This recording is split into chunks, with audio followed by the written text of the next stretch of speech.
chapter, once again, Lord Krishna is giving us an assurance. He is giving us a guarantee of our success in spiritual life. Now, in all these sessions on Wednesday, we have come across many shlokas which give us a similar assurance. All through the whole Bhagavad Gita we find many shlokas which reassure us that once you take to Krishna consciousness, success will be yours. It is only a matter of time, but you will eventually be successful. So, can we mention some of those shlokas if you remember? The most important shloka of them all, which is very reassuring, is Sarva dharman parityajya mamekam sharanam vraja aham tvam sarva papebhyo mokshayishyami ma shuchaha. O Arjuna, abandon all varieties of religion, simply surrender to me, and I will free you from all sinful reactions. Do not fear. So the word ma shuchaha, or do not fear, is very important, because it tells us Krishna knows that we are going to worry. What will happen if I leave everything? What will happen if I abandon all my other dharmas and if I surrender to Lord Krishna? Krishna says, don't worry, don't fear. Ma shuchaha. Any other shlokas where Krishna is giving us the assurance? Ananyas chintayanto mam ye jana paripasate tesham nityabhiyuktanam yogakshemam vahamyaham. We did that shloka a couple of Wednesdays back. So what is the reassurance that Lord Krishna is giving us in that verse? He will preserve what we have and carry what we lack. He will supply us what we lack. Another doubt we may have when coming to Krishna is that what will happen about my daily livelihood? What will happen about my friends? What will happen about this and that? So many worries. Krishna says, don't worry. Whatever you lack, I will provide. And whatever you have, I will protect. Yogakshemam vahamyaham. And you remember that wonderful story of the devotee in South India who didn't have faith that Lord Krishna will personally protect, and he cut out that Yogakshema vahamyaham. And actually Lord Krishna personally came and protected. So any other shlokas in which we are assured of success? Last time's verse, Neha bhikramanashosti pratyavayo navidyate swalpam apyasya dharmasya trayate mahato bhayat. That even a little bit of endeavor on the spiritual path gives us tremendous advancement, frees us from all types of danger. And this is the assurance that it will never be destroyed. Whatever you have done in spiritual life, in Krishna consciousness in this life, will always be preserved even after death. Any other shlokas? Well, yes. Krishna says we will do that at a later stage, that verse, but whatever among the verses that we have covered so far. So these are the important shlokas, and last time also we mentioned a couple of other important shlokas in which Lord Krishna says that one who does good, or one who comes to me, evil will never overcome him. Eventually he will always be successful, and even if he fails, if he is a yoga bhrashta, then he may take birth in the heavenly planets, but then again he will be reborn in the family of a brahmana or a mercantile family, and then he will continue his Krishna consciousness. Or if he has been an advanced yoga bhrashta, then he will take birth directly in the family of transcendentalists or devotees, and in this way he will be able to continue very easily on his path of Krishna consciousness. So we can see that right through the different chapters of the Gita, this assurance of Lord Krishna is coming time and time and time again, because Lord Krishna knows that in this material world we are all insecure, we are all fearful of doing anything. So Krishna time and again has to remind us with different shlokas, don't worry, just come to me, don't worry, come to me, time and again. And here also in the 9th chapter, Lord Krishna is saying the same thing. One very common fear we may have is that while I am executing devotional service, what happens if I get deviated from the path? We saw the answer Krishna gave in the 6th chapter. We saw that last time. Now again in the 9th chapter, the answer is given to that question also. When Lord Krishna says that even if one commits the most abominable actions, if one is engaged in devotional service, he is to be considered saintly because he is properly situated. Now this verse is important. But it is even more important to understand it very clearly, because it is liable to be misunderstood. So, every word must be clearly understood. This word suduracharo, achar means conduct or behavior. Durachar means bad behavior or bad conduct. And suduracharo means even more bad conduct and bad behavior. So Lord Krishna is saying, apiche suduracharo, in spite of, or although there is bad, extremely bad conduct, if one is bhajate mam ananya bhak, then one is sadhu. That is what Lord Krishna says. So the important thing is bhajate mam ananya bhak. Bhajate means to become his devotee, to worship Krishna. In what way? Ananya bhak. Ananya bhak means without deviation, with one pointed attention. If that is our kind of devotional service, our bhakti, unflinching, then Lord Krishna says, even somehow or the other, if you commit some abominable actions, then such a person is to be considered sadhur eva samantavyaha. So Lord Krishna is giving us a guarantee, you must consider such a person to be saintly. Why? Because samyak vyavasito hisaha. Vyavasito means to be situated. Samyak means rightly. Because he is rightly situated, so such a person must be considered a sadhu, even if he has committed some abominable action. So what is the catch here? What is the catch? Huh? No. What is the crucial point here in this verse? Huh? No? Yes? Properly situated. So what does properly situated mean? Bhajate mam ananya bhak. This is the most important point of this verse. Only if one is always engaged unflinchingly in the devotional service of Krishna, and then by past conditioning somehow or the other, accidentally one commits a mistake, then one still is to be considered sadhu. You see, we are all coming to Krishna consciousness in this life after many lifetimes of material activity, of material consciousness. And as you know, old habits die hard. So it is not likely that all these things are going to be destroyed only in a matter of a few months or a few years. As we saw last time when I read out from chapter 6 of the Bhagavad Gita, Lord Krishna explains sequentially how the process of yoga or devotional service takes many lifetimes. And spontaneously we arise to that level of Krishna consciousness that we left in the previous life. So there is still some backlog of bad karma that is still there in us, the sinful propensity, some bad character, some anarthas that are still lurking in the heart. So because of that, it is possible that we may become deviated and we may fall prey to these wrong tendencies, to these sinful propensities. And because of that, sometimes we may get overwhelmed and we may get deviated. So such a deviation from the spiritual path is called a fall down.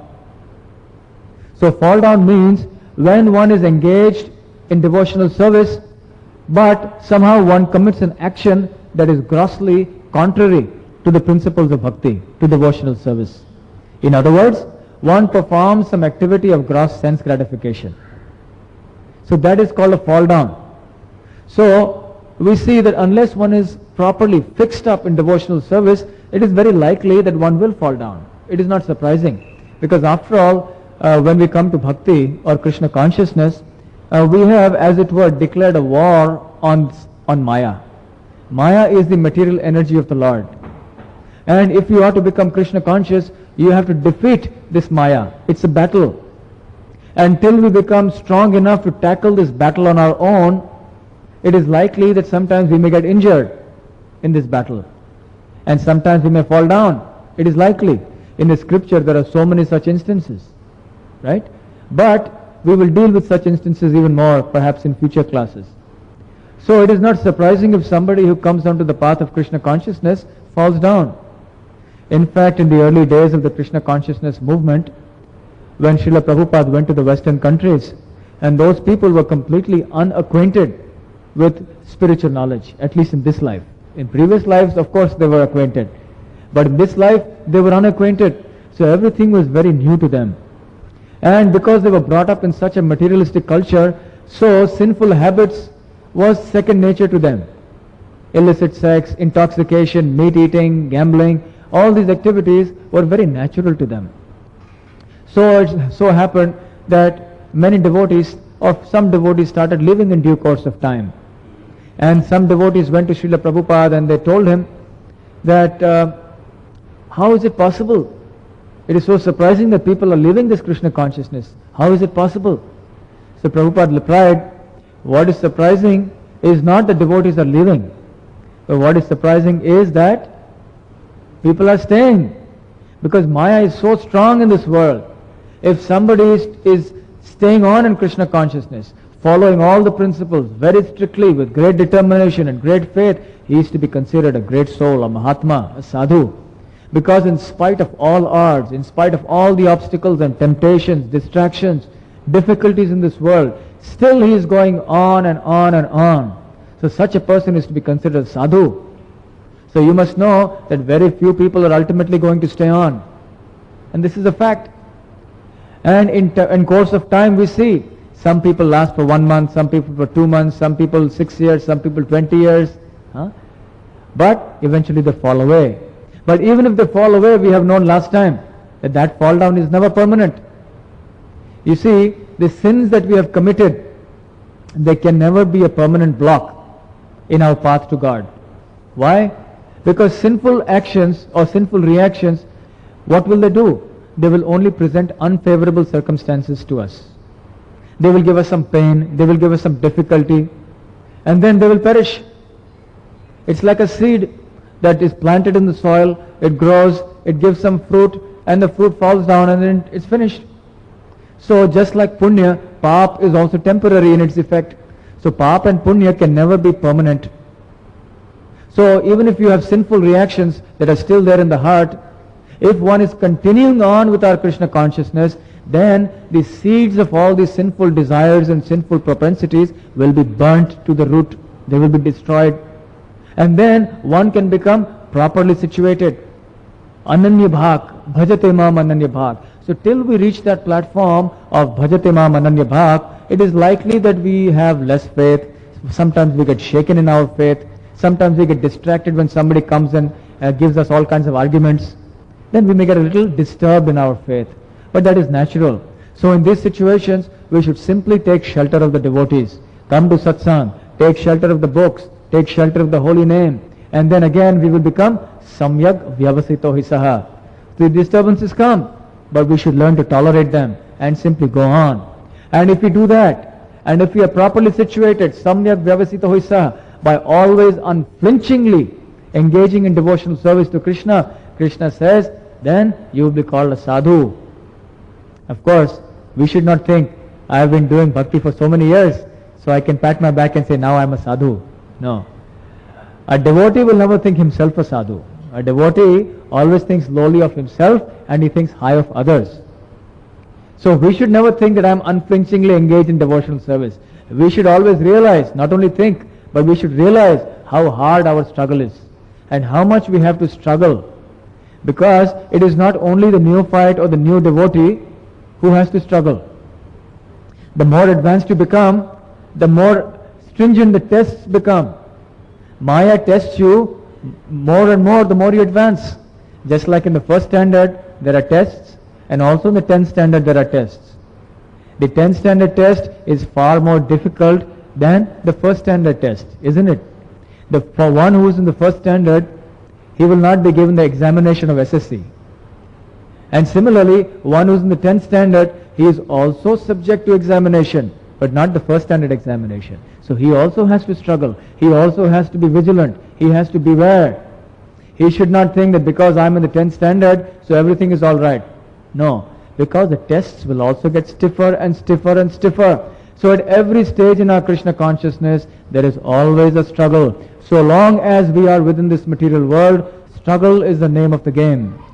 But the point is, what are you struggling for? The materialists are also struggling, the devotees are also struggling. But because the devotees are rightly situated, samyak vyavasito hisaha, therefore Lord Krishna guarantees that success will eventually be his.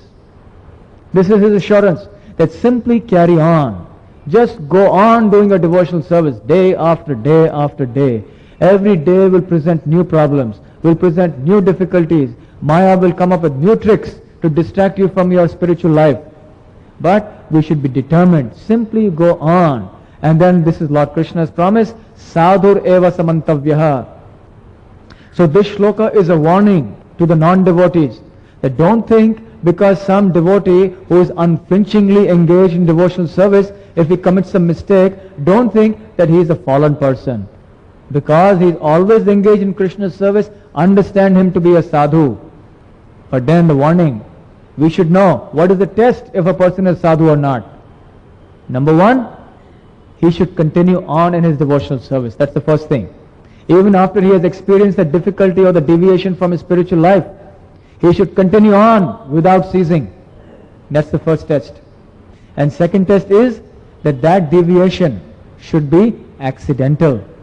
Very important. It should not be pre-planned, and it should not be meditated upon in advance and planned in advance that I will do this particular sinful activity, and Lord Krishna has said that if I again chant the holy name or do bhakti, then I will be called a sadhu. No. It should be accidental by force of our past sinful actions, our material conditioning.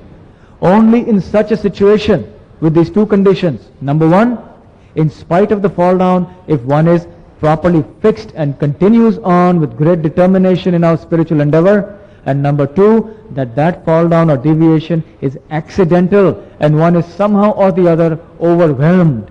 Only in that situation does this verse apply.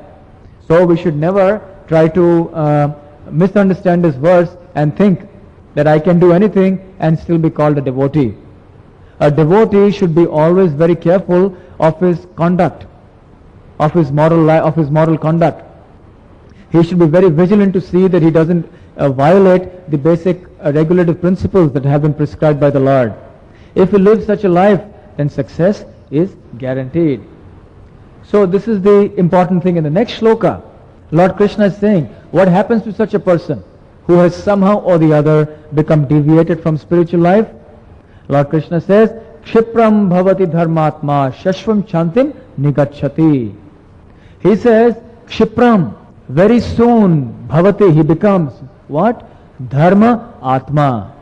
He becomes a righteous person. Arjuna, don't worry.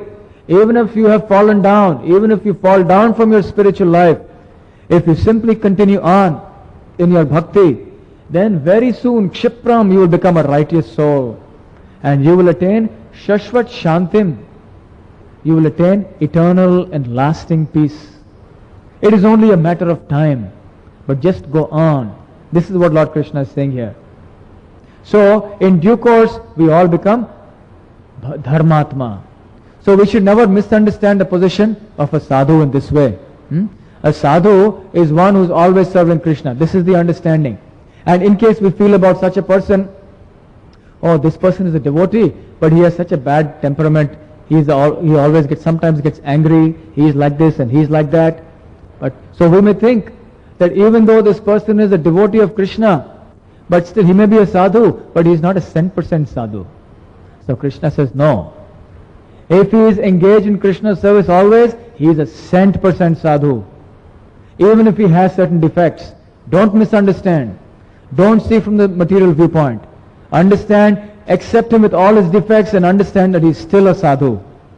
But as far as we are concerned, when we see those defects in ourselves, or when someone points out those defects in ourselves, we should take that to mean that actually we are so fallen. And we should try to take the corrective measures to get rid of those faults. But nevertheless, we should know, we should not get depressed or frustrated. We should still be enthusiastic because of Lord Krishna's promise that soon, very soon, Kshipram, we will attain lasting peace and we will become righteous. And then there will be no question of a fall down. And then comes Lord Krishna's ringing promise. What is that? It is very famous. Please memorize these two lines. Kaunteya pratijanihi name bhaktaha pranashyati.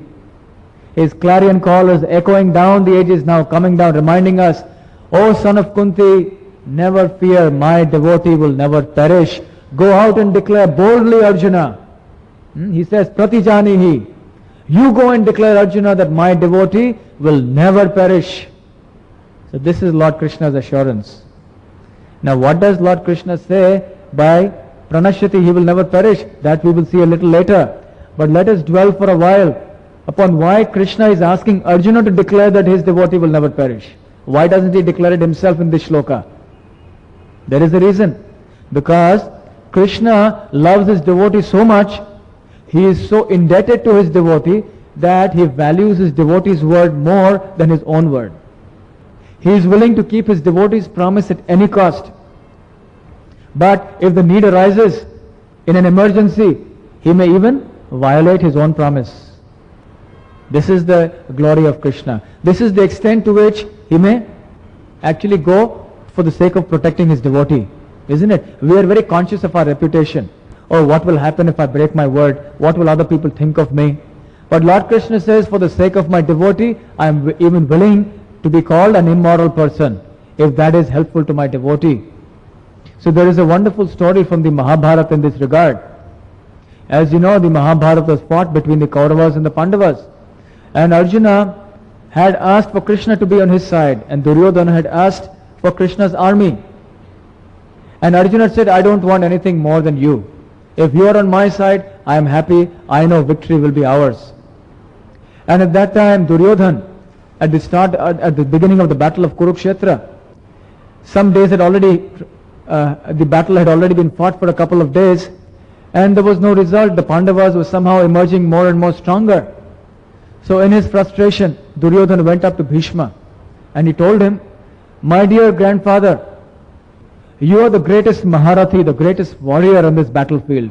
And that was true. There was no greater warrior than Bhishma. Actually, although Bhishma on the battlefield of Kurukshetra was an old man, still he was so powerful that he could single-handedly have defeated all the Pandavas. He was so powerful. This was the power of Bhishma. Yet, somehow or the other, Bhishma was unable to penetrate the defenses of the Pandavas. Naturally, because Krishna was present. But Duryodhana didn't understand that. So Duryodhana accused Bhishma. He said, these are your pet grandnephews. They are your favorites. Therefore you are being partial. You are being unfaithful. You are fighting on the side of the Kauravas, but because of your soft corner for Arjuna and the Pandavas, therefore you are not actually fighting to your utmost. So Bhishma was a Kshatriya, a very powerful Kshatriya. And these words stung him more like as if there were 1,000 bees stinging him. And smarting under this insult, he took a vow. He said in front of Duryodhana, I take a vow in front of you and in front of all the assembled Kauravas that tomorrow all these 5 Pandavas shall be slain at my hands. And these are the 5 arrows with which I shall slay them. This is a vow I take. For a Kshatriya, dishonor is worse than death. And nothing is worse than being unable to keep a vow. You are completely disgraced. So therefore Bhishma, everyone knew, yes, now the Pandavas are finished. There is no hope for Arjuna and the Pandavas. So they were very confident, because when Bhishma, as you know, how did Bhishma get the name?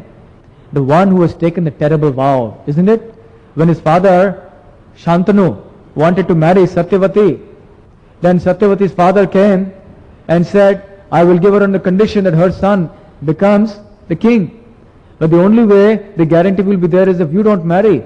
And then Bhishma took a vow. Although he was a Kshatriya, he took a vow of lifelong celibacy. You see, for a Kshatriya who is situated in the mode of passion, to take a vow of celibacy, especially in those days, was very, very difficult. A Brahmana could take a vow of celibacy and it was all right, considered normal. But for a Kshatriya to take a vow of celibacy in the prime youth was considered very, very difficult. So Bhishma took that vow. So people knew, all the Kauravas knew that if Bhishma is taking this vow, then there is no question of failure. So the Pandavas are definitely going to be destroyed. So there was great jubilation in the Kaurava camp. Krishna is Paramatma. He is situated in everyone's heart. So immediately he understood what plan Bhishma had. So Krishna also is a supreme politician. So he called Arjuna and said, Arjuna, I want you to do something. Do you remember that some time back Duryodhana had asked you for a boon, that whatever you desire I will fulfill? So now is the time. You go to Duryodhana. Duryodhana has taken very intelligently all those 5 arrows from Bhishma, lest Bhishma should change his mind. He has taken those 5 arrows for safekeeping, and Duryodhana has those arrows with him.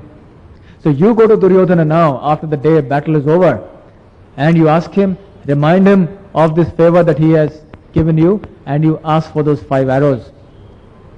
You see, the custom in those days was that even a battle was fought according to certain principles. Today there is no question of principles, either in love or in war. But in those days, there was principles even in war. In war, from sunrise to sunset, the battle would take place, and as soon as there was sunset, the battle would stop, and the two sides would become friends. Not only would they become friends, they would intermingle in each other's camp. And when the enemy, one warrior would visit the enemy camp, he would be received very warmly, just like he was a very honored guest. And then he was sent back with all kinds of refreshments and honor. And next morning, they would be ready to kill each other. That was the custom. So at the end of the day's battle, Arjuna went to the camp of the Kauravas. And Duryodhana welcomed him and said, Arjuna, what do you want? Do you want me to stop this battle? So Arjuna was also a Kshatriya. How can he ask for stopping the battle? He says, no, I don't want to stop the battle, but I want those 5 arrows from you. Immediately Duryodhana, it was as if there was a heart attack. But then somehow, because he had given his word and he was a Kshatriya, so immediately, without hesitation, he came and gave those 5 arrows. And Bhishma heard of it. And Bhishma said, this Krishna, now Krishna is responsible for this. Nobody else could have thought of this. Only Krishna. Therefore he took a vow. He said, Krishna, you have made me break my vow, because with these 5 arrows gone, I will not be able to kill. And you will come in the way of my killing these 5 Pandavas. So because you will make me break my vow, therefore I promise I take another vow. What is that vow? That I will make you break your vow. And what was Krishna's vow? Krishna had taken a vow at the beginning of the battle. You see, he told them, the Kauravas and the Pandavas, that both of you are my cousins, my brothers. So how can I be partial? Therefore I will not take any sides. Because you have chosen, I have given you the choice of myself and my army. Arjuna has chosen me, so I am on the side of the Pandavas. And Duryodhana has chosen the army, so the army will be on the side of the Kauravas. But yet, I will not fight. I will not lift a weapon. So Arjuna said, okay, then you can become my charioteer, my Sarathi. So Krishna said, all right, but mind you, my word is that I will not lift a weapon to fight. I will not fight. I will only ride your chariot. So this was Krishna's vow. So Bhishma took a terrible vow again. He said, now I will take another vow to make sure that Krishna fights. So next day when the battle began, even without those 5 arrows, Bhishma fought so ferociously, so fiercely, that nobody had ever seen Bhishma fighting so hard even in the prime of his youth. And then Arjuna was completely at 6s and 7s. And in short while, Arjuna's bow was on one side, his arrows on the other side, and soon the wheel of his chariot was thrown off and his chariot capsized. And when the chariot capsized, Arjuna also fell down from the chariot. And then Arjuna was actually a sitting duck for Bhishma to shoot. But as you know, a Kshatriya doesn't shoot somebody who is without a weapon and who has fallen down. So at that time, Krishna, he was so angry that he lifted up the wheel of the chariot personally, and he advanced towards Bhishma with great anger, and he was about to throw this wheel towards him, the chariot wheel. And at that time, Bhishma, he raised his hand and said, yes, Krishna, now you may kill me. Because you know, Bhishma, although he was on the side of the Kauravas, he was actually a great devotee of the Lord. In the Srimad Bhagavatam, there is a description that there are 12 great Mahajans, Mahajan, great personalities, who are authorities in the path of bhakti. And Bhishma is amongst them. How Bhishma fought on the side of the Kauravas in spite of being a great devotee is another story. Some other time we may discuss. But this was also actually Krishna's will. So he was actually only fulfilling Krishna's will to be on the side of the Kauravas. So anyway, Krishna came and then he said, okay Krishna, now I am yours, you can do as you like. So in this way we can see that Krishna broke his own promise simply to save Arjuna. So Krishna, then later on all through, everyone says Krishna broke this promise, just see, he took a vow and he didn't fulfill it. Krishna says, I don't care. Because Arjuna, my devotee, was in danger and my priority is to save my devotees. Never mind what people think of me. So therefore, when Lord Krishna is promising here that don't worry, you will never perish, people may doubt that, see, Krishna broke his word on the battlefield of Kurukshetra. He had promised that he will never lift a weapon, but he broke his thing. He broke his vow. Therefore, he may break his promise here also. What is the guarantee? Krishna says that my devotee will never perish, but what if Krishna changes his mind? So Krishna says, Arjuna, you say, because everyone knows that my devotee's word I will never break, because I value my devotee more than myself. So therefore Krishna says, Prati Janihi, Kaunteya, O Arjuna, you declare that my devotee will never perish. I will not declare. I have already declared enough. But still people may doubt, so now you say that. Declare it boldly, not just declare, but declare it boldly. Go out. Pranashyati. So what is this pranashyati? Pranashyati means destroyed. So Krishna says my devotee will never be destroyed. But what does it mean to not destroy? Is Krishna talking about the protection of this material body? This material body is bound to perish sooner or later. Whether you are a devotee or a non-devotee, ultimately we all have to die. The only difference is what happens after death. One who becomes a pure devotee goes back to the kingdom of God. One who is a materialist, he has to take birth again in different species of life according to his karma. And one who is in between, whose spiritual life is not yet completed, he also has to take birth according to the formulae that we spoke about last Wednesday. So the death is there for everyone. So the material body must perish. So Krishna will not make such a promise that he will protect your body unlimitedly. Of course, he also does that sometimes. But he will not do it eternally. Can you mention some instances when he also protects the body? This very instance, when to protect Krishna's devotee Arjuna, to protect Arjuna's body, he actually broke his vow. So he protected Arjuna's body. So many times he protected the Pandavas. When they were in the Lakshagraha, the house of lack, he protected them. So many situations. On the battlefield, the Pandavas were victorious only because of Krishna. Otherwise they would have been destroyed.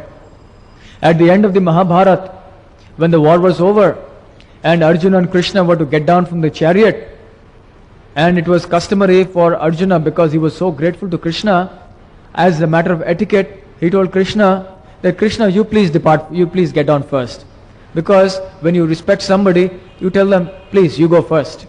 So he told Krishna, you please get down from the chariot first. So what did Krishna say? Pehle aap. He said, no, first you get down first. So this went on for some time. But then they said, ultimately Arjuna got down. And then when Krishna got down, what happened? The whole chariot crumbled into dust. What did it mean? What was the meaning of this? Yes, actually, left to itself, if Krishna was not there, the chariot was actually destroyed a long time back. But simply because Krishna was on the chariot, therefore everything was in order. So when Krishna got down from the chariot, everything came back to what it should have been. So in this way we can see that Krishna also physically protected his devotees. Any other instances where Krishna has physically protected the body of the devotees? Can you think of anything? Yes? Ambarish Maharaj. What is the story of Ambarish Maharaj? Ambarish was a great king. He was a great devotee of the Lord. This is stated in the Srimad Bhagavatam. And one time the great mystic yogi Durvasa Muni came. And Durvasa Muni is very notorious for what? His temper, his vicious temper. At the least provocation, he loses his temper, and not only that, he gives such a curse that so everyone is very afraid of Durvasa Muni because he curses you. So because he is an incarnation of Shiva actually, and Shiva is known as Ashutosh, who gets pleased very fast and who gets angry very fast. So Durvasa Muni, because he is his Ansha avatar, therefore he was also like that. So there's a long story, but somehow when Durvasa Muni became angry with Ambarish Maharaj, he let loose a fiery demon who was about to devour Ambarish. But Krishna saved him. And actually, with his Sudarshan Chakra, he began chasing Durvasa Muni all through the universe. And it was only when Lord Narayan himself said that unless you beg forgiveness from Ambarish Maharaj, till then my Sudarshan Chakra will not leave you. And it was only then that the Sudarshan Chakra actually left. Ambarish Maharaj, being a devotee, of course, was very humble, and he didn't feel himself fit to be in a position to forgive. He said, what do I have to forgive? I am so fallen myself. But nevertheless, this is an important example of how Krishna protected his devotee. Any other example? Yes? Yes, the most famous example of them all, Prahlad. Hiranyakashipu tried so many ways to kill his son. But he emerged victorious, unscathed. Not a single hair on his body was burnt or injured, even when he was thrown into the fire. So therefore there is a saying, Rakhe Krishna Mare Krishna Rakhe ke. If Krishna wants to kill, who can save you? And if Krishna wants to save you, who can kill you? So if you are destined to die according to your karma, you can slip and die in your bathroom. And if you are destined not to die, even if there is an aeroplane crash, you may be the only survivor in 300. So ultimately Krishna is in control. So in this way Krishna protects the body also. But more importantly, Lord Krishna is not speaking about bodily protection. He is speaking about the protection of your spiritual consciousness, of your bhakti. That is what Krishna wants to protect. And that is what he promises here, that don't worry, somehow or the other, even if you get deviated and distracted from this path, even if you fall down, even if you die, even death cannot interrupt your spiritual consciousness, because in the next life or very soon, I will come and bring back your bhakti. I will remind you. Do you remember last Wednesday we were discussing that all your spiritual activity that you do is eternal. It is accumulating in a bank account.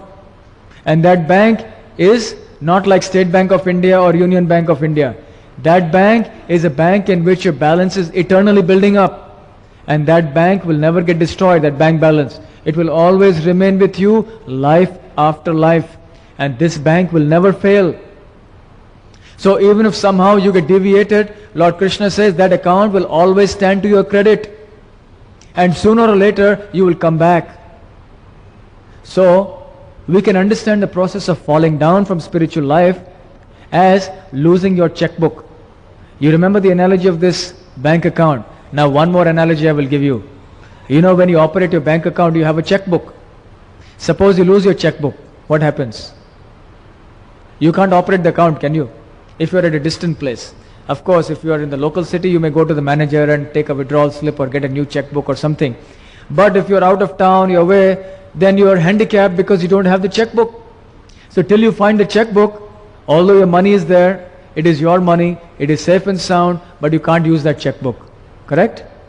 Similarly, even though you have done Krishna conscious activity, you have performed spiritual activity, but if you fall away, then for the duration when you have forgotten your spiritual life and you have forgotten Krishna, it is as if you have lost your checkbook. Krishna is not only protecting your bank account, he is not only maintaining that, but he is also saying that I will come and return your checkbook to you. Don't worry. I will make sure that you find it. So what more can we want? So you are searching, sometimes it happens, you may lose your checkbook and then you search your drawers, you search your cupboards and ultimately you find it. Yes, I found it. So similarly, Krishna says, sooner or later, Kshipram, I will actually return your checkbook to you. Krishna is very merciful. So he's always looking for an excuse to return our checkbook to us. But every time he returns the checkbook through various personalities and various media, we are forgetful. So we say, oh, this checkbook, no, this is not my checkbook. So at various times, we have people coming to tell us, please come to Krishna consciousness, chant the holy name. Why don't you come to Bhagavad Gita lecture? Why don't you come for satsang? Oh, no, I have some other work. So Krishna is returning our checkbook to us through the medium of so many people, but we think, oh, this is not my checkbook. It's not my checkbook. So finally, Krishna has to tweak our ear. He has to twist the ear so hard that in pain we accept, yes, I accept, it is my checkbook. What does it mean? It means that by the force of Maya, we are put into so much distress that simply in distress we cry out to Krishna, now I will come and surrender to Krishna, I have had enough. So therefore Krishna's warning, it's also like a covered warning, that don't come to such a stage of forgetfulness that Krishna is forced to give you a loving tweak on the ear. When your child misbehaves, out of love sometimes you tweak his ear. But for the child it is very painful and he cries out. But for you it is a sign of love, because you know if you don't scold him, then he will continue with his mischief. So similarly, out of his love, Krishna sometimes may have to lovingly tweak our ear to give us that checkbook. Come on, you take that checkbook and you withdraw from your account now. And not only that, this account, the more you withdraw, the more it increases. Such a bank account I'm giving you, and you're not taking use of this checkbook, so take it. Krishna tweaks the checkbook. So Krishna is always after us. Once you have accepted Krishna consciousness, then you are doomed. What is doomed? Your material life is doomed. Because eventually Krishna will tweak your ear and make you a devotee. In this Hare Krishna movement, once there was a devotee in the Western countries. Somehow or the other, he became a little disillusioned with spiritual life. And then he decided that this is too much for me to take. All these regulative principles, all these do's and don'ts, all this hard work, getting up early in the morning, it's too much for me to take. I have taken up to a point and now I must give it up. I can't take it. So after a few years he left. And he decided, I am so angry with all these devotees, I never want to see them again in the rest of my life. So somehow Krishna had other plans. You see, man proposes, God disposes. So his plan was that he wanted to have nothing to do with the other devotees. So he decided, I will not stay in the same city. I will go to another city. So he took a plane. When he sat in the plane, whom did he see next to him? There was a devotee. So he looked the other way. He had changed his clothes, he had grown his hair, he had wearing shirt and pant, and he was everything. He looked the other way, but this devotee was chanting Hare Krishna, Krishna Krishna, Hare Hare, Hare Ram, Ram Ram, Hare Hare. So he was forced to hear. And the plane was full, so he couldn't even go to another seat and sit down. So anyway, somehow he tried to close his ears, but sound was still penetrating. Then he got down at the airport, and when he got down to the airport, he saw some book distributors there coming with books, and they came up to him. Sir, would you like to read Bhagavad Gita? He said, no, I don't want to read Bhagavad Gita. Get out of my sight. Don't come near me. So there also the devotees came. Krishna was sending again. Then he decided, now I want to go and see a picture. All the devotees told me you should never see cinema. Now, just to spite them, I will go and see a cinema. So he went into the cinema theater. And in the cinema theater, there was a picture of devotees going on Nagar Sankirtan. So he said, this is too much. He went back, he got out of the movie theater, and in this way, day after day after day, somehow or the other, there was something to remind him of his devotional life. And then he understood. Krishna is sending me too many signals. And intelligence prevailed, and he went back and joined the same temple. So we can see that even if you deviate, Krishna is always waiting. Krishna is always eager that we should come back to spiritual life. So all the time he's reminding us through so many different people, through so many different agencies, through the books. And there are various wonderful ways in which Krishna can remind us and bring us to Krishna consciousness. There is another wonderful story of how somebody else was reminded of his old previous devotional life. You see, he was eating a watermelon. I may have narrated this story before. There's one man, he was eating a slice of a watermelon and going on very happily on the street. And while he was absorbed in eating this watermelon, somehow or the other, the watermelon slipped from his hand. And it fell right next to him. There was a garbage bin, and it fell into the garbage bin. So having tasted the watermelon, which is very sweet, he didn't want to let go. So he put his hands into the garbage bin to pick up that watermelon, because he still wanted to eat it, because he had just tasted it. So as he rummaged through the garbage, then immediately he got something and he picked it up. And what was it? A Bhagavad Gita, which somebody else had thrown. You know, people go on the street to distribute books. So some devotee must have been very forceful with someone, and somehow or the other persuaded that person against his will to take a Bhagavad Gita. So just to get him off his back, he may have taken that copy and then thrown it in the waste paper basket. And then this man comes along, searching for his watermelon, and he got this Bhagavad Gita. He opened, what is this Bhagavad Gita? He started reading it. And within a short while, he dedicated his whole life to Krishna. And he is still in the movement, going strong. So we can see that Krishna is always there to remind us of what we did in our previous life, of what we did even in this life. Many of us perhaps we have had, due to our upbringing, devotional sanskaras from our childhood. But somehow when we grow up, we come into the company of our friends in college and school, and we go out in professional life and so on, then we forget. And it becomes fashionable these days to forget God, or to become very materialistic. So, in this so-called fashionable, so-called modernized and westernized environment, we are all forgetting our culture. But Krishna sometimes doesn't allow us to forget. So he will remind us somehow or the other. And that is why in Bharatvarsha it is very advantageous to take birth here. Because we have the sanskaras. So it is easier for us to come back to Krishna consciousness. It is very easy for us to come back to the spiritual path. Because our reminder, our past devotional services are in this life itself. So it is easier compared to the previous life. So just see how fortunate we are being born in this land of Bharatvarsha. Therefore we have a great responsibility on our shoulders. Lord Chaitanya, who is Lord Krishna himself, who incarnated about 500 years ago, he says, Bharata bhumite janma hoilo jar, janma sarthak kori karo para upakar. Amar agyay hoye guru taro ei desh. Amar agyay, what is that shloka? Amar agyay guru hoye taro ei desh. Taro means to swim them across the whole ocean of material existence. So he says, Bharata bhumite janma hoilo jar. Whoever has taken birth in Bharatvarsha, what about him? Janma sarthak kori. You have to make your life perfect. Kori para upakar. You not only make your life perfect, but help to make other people's life perfect. That is the twin responsibility of being born in Bharatvarsha. First of all, become a perfect devotee yourself, and then help others becoming a perfect devotee. And then, Amar Agyai Guru Hoye Taro Ei Desh. He says, on my instruction, you become Guru and go out and preach. Jare Dakho, Tare Koho, Krishna Upadesh. Amar Agyai Guru Hoye Taro Ei Desh. So whoever you meet, tell them about Krishna. Tell them about Krishna's message. This is the responsibility of being born in Bharatvarsha. So we should realize the important benefit, the great benefit that we have got simply by being born in this land. To have a human body is a great advantage, because only in the human body we can do bhakti. To get a human body in Bharatvarsha is an even greater benefit.